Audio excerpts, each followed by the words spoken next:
আসসালামু আলাইকুম। প্রতি বছর বর্ষার সিজনের পরে প্রচুর পরিমাণে আমাদের গরুর খামারে খাদ্য সংকট দেখা দেয়। এর কারণ হচ্ছে বর্ষার সময় ঘন বৃষ্টি হয়, এই ঘন বৃষ্টির মধ্যে ঘাসগুলি মারা যায়, অর্থাৎ আমরা যখন ঘাসগুলিকে কেটে ফেলি তখন ঘন বৃষ্টির কারণে ঘাসের গোড়াগুলি মরে যায় বা পচে যায়, আর এই পচে যাওয়ার ফলে ওই ঘাসগুলি পুনরায় আর হয় না, যে কারণে খাদ্য সংকট দেখা দেয়। ওই সিজনে আমরা তেমন একটা ঘাস পাই না, বাধ্য হয়ে তখন আমাদেরকে গরুগুলিকে খড় খাওয়াতে হয়। কিন্তু খড়ের দাম আমাদের এদিকে অনেক বেশি, যেটা অনেক ভিডিওতে আমি আপনাদেরকে বলেছি এবং দেখিয়েছি যে আমাদের এখানে কি পরিমাণ দাম খড়ের। এটার কারণও আছে, যেহেতু আমাদের এদিকে ধান চাষ তেমন একটা হয় না, আমাদের এখানে মূল ফসল হচ্ছে পেঁয়াজ এবং পাট। এ কারণেই মূলত ধানের খড়ের দাম অনেক বেশি থাকে আমাদের এই দিকে। যেহেতু বর্ষার সিজনে পরে গরুর খামারের জন্য আমাদেরকে খড় অনেক বেশি দাম দিয়ে কিনতে হয়, এটা আমাদের জন্য অনেক বড় একটা সমস্যার ব্যাপার। এ কারণেই আমরা প্ল্যান করেছি যে এবার আমরা নিজেরাই ধান চাষ করব, যাতে করে বর্ষার সিজনের পরে আমাদের গরুর খামারে যে খাদ্য সংকট দেখা দেয়, অর্থাৎ ঘাসের যে সংকটটা দেখা দেয়, সেটা আমরা যেহেতু খড় দিয়ে পূরণ করার চেষ্টা করি, তো সেই খড়ের যোগানটা যাতে আমরা আমাদের নিজেদের জমিতে চাষ করা ধানের খড় দিয়ে করতে পারি, সেই জন্যই মূলত এই প্ল্যানটা আমাদের করা।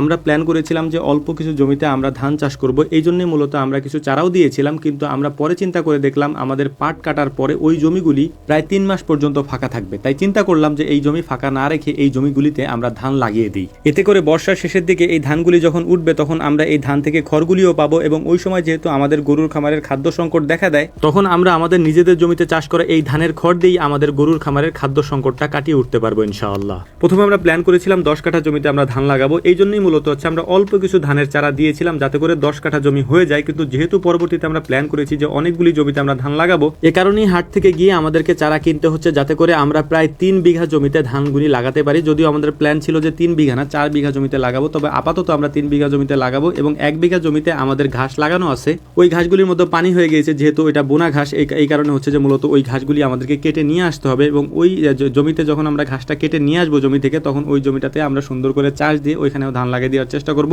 যদি আমরা সময় মতো সেটা করতে পারি। যদিও আমাদের এখানে পানি এখন তেমন একটা হয় নাই, পানি যদি একটু বেশি হয় তাহলে এই ধানগুলি তলিয়ে যেতে পারে। এই রিস্কটাও আমাদেরকে মাথায় নিয়ে এই কাজগুলি করতে হচ্ছে, কিন্তু কিছু করার নাই। জমিগুলি যেহেতু একেবারে পড়ে থাকবে, এই পড়ে থাকার চেয়ে ধানগুলি লাগিয়ে দেওয়া অনেক ভালো, আমরা সেটাই মনে করছি। তো যাই হোক, আলহামদুলিল্লাহ 2 দিনে আমরা প্রায় 10,000 টাকার উপরে পাতো কিনেছি, অর্থাৎ আমাদের এখানে ধানের চারাটাকে পাতো বলা হয়, আমরা সেটা কিনে ফেলেছি। এবং এটা কেনার পরে এখান থেকে কিছু বাজার সদে, অর্থাৎ আমরা এখানে হাটে আসলে কুসুর কিনে নিয়ে যাই, আমরা কুসুর বলি, এটা মূলত হচ্ছে আখ, আমাদের কাঁধে যারা দেখতে পাচ্ছেন। আমাদের ধানের চারাগুলি সংগ্রহ করা কমপ্লিট হয়ে গিয়েছে, আমাদের ধানের জমিগুলিকেও আমরা রেডি করে ফেলবো 2-1 দিনের মধ্যে। রেডি করে তারপর আমাদের ধান লাগানোর যে মূল কাজটা আছে সেটা আমরা করে ফেলবো। তো আমাদের জন্য দোয়া করবেন বিশেষ করে, যাতে করে আমাদের এই ধানগুলি বর্ষার সিজনে বা বর্ষার পানিতে তলিয়ে না যায়। এই একটাই ভয়ই আমাদের আছে, ভয় করেও কোনো লাভ নাই, কারণ আল্লাহ তাআলা তাকদিরে যেটা লিখে রেখেছেন ওইটাই হবে। আমরা যতই চিন্তা ভাবনা করি না কেন, তবে আমরা অবশ্যই চেষ্টা করতে পারি, ওই চেষ্টাটাই আমরা করছি। দেওয়ার মালিক তো একমাত্র আল্লাহ তাআলা, তিনি যদি দিয়ে দেন তাহলে হচ্ছে যে আমরা পাবো, আর যদি তিনি না দেন তাহলে তো পাবো না। এই জন্য ভয়ও করি না ইনশাআল্লাহ, আমরা আমাদের মতো করে চেষ্টা করে যাবো ইনশাআল্লাহ। আল্লাহ তাআলা আমাদেরকে সেটাই দিবেন যেটা আমাদের জন্য কল্যাণ করতো। যাই হোক, আমাদের জন্য দোয়া করবেন, আল্লাহ তাআলা যেন আমাদের ব্যবসায় বারাকা দান করেন। আসসালামু আলাইকুম ওয়া রাহমাতুল্লাহ।